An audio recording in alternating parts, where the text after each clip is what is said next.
Welcome, tiny adventurers, to Grounded. Today, we're looking at what comes next now that you've got your insect axe and have expanded your base of operations. It's been in your quest log for a while, but the game wants you to seek out the Hedge Lab. The hedge is to the southeast, but the lab is infested with spiders. You may want to improve your gear first before going in.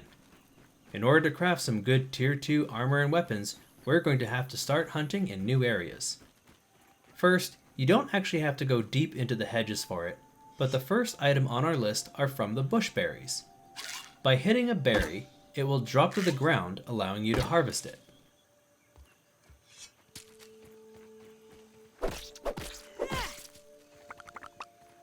Back at base, you have the option to turn berry chunks into berry leather at a cost of 3 each. Do not do it this way. Instead, build a jerky rack, which require a lot of bombardier parts, and hang the berry chunks there. It will take a while longer, and it's easier to do this overnight, but it only takes 1 berry chunk to make a berry leather by doing it this way.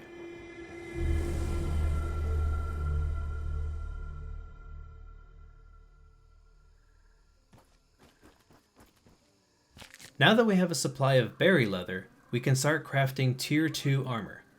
There's 3 different sets available: the ladybug armor set, the spider armor set, and if you explored the red ant hills to the west or have reached level 7 brain power, the bee armor set.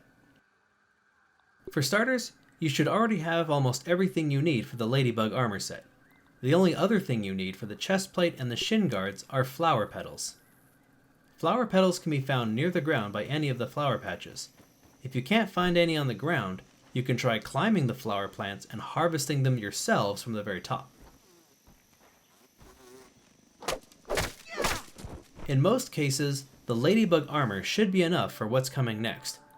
But if you want to craft the spider and bee armor sets, you can kind of see where this is going. Safer. If you're a fan of using the bow, then the bee armor set is for you. This set requires you to hunt down the bees that fly around the yard. Bees are not usually aggressive, so you'll probably want to bring a bow and some arrows in order to start the fight.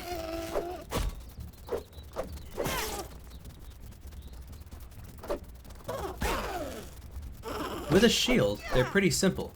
Just wait for them to attack, try to parry, then counterattack. If you want to melee them, jumping might help.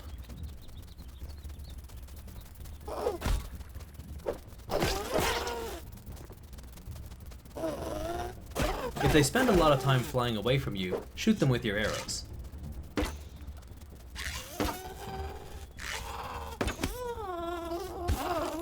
After collecting enough fuzz and stingers, the bee armor set is yours. If you're having trouble finding bees, the picnic table to the far west is where a lot of them hang around. Go there if you want to fight a lot of them. If you want faster stamina regeneration during combat, then the spider armor set is for you. The spider armor set will require you to hunt down both the Orb Weaver spiders and the wolf spiders. If you've already crafted the ladybug armor set and have a shield with you, Orb Weavers won't be that bad.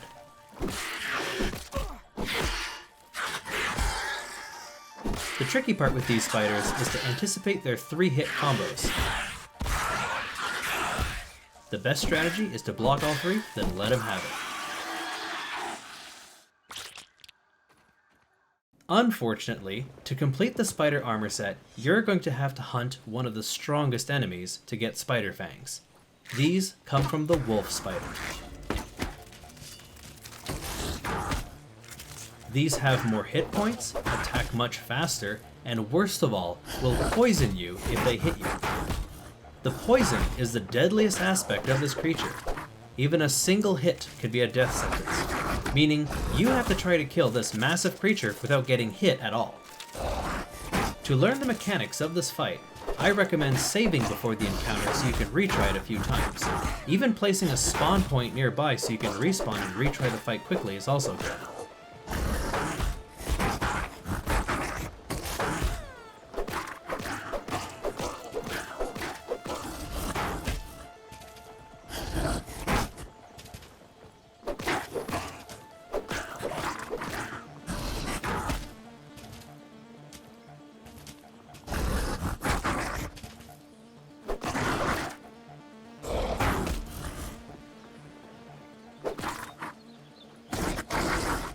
It will take practice, but the main attack you have to watch out for is its 5-hit combo.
Also, while learning the fight, your Weevil shield is going to lose a lot of durability and probably break. You should carry some raw Weevil meat to repair it if you need to. Good luck.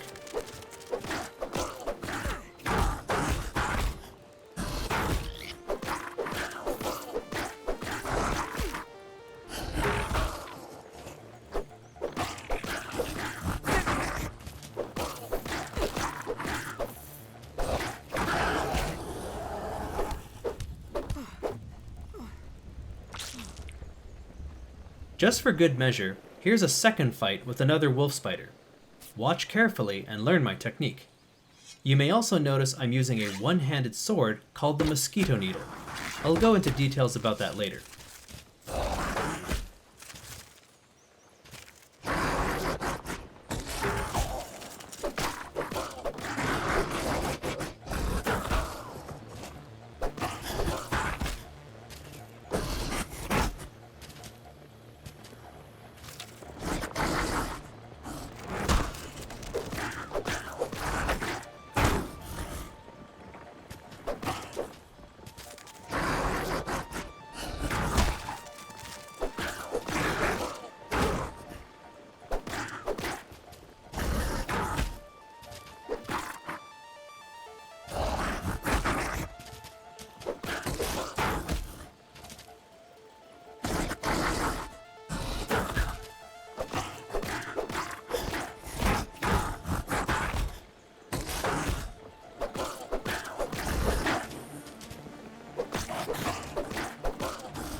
Now that we've completed our new armor sets, let's talk about Tier 2 weapons. We've already been using the Tier 2 Red Ant Club for a while, but we have a few new options available to us. Since we've been killing bees and spiders,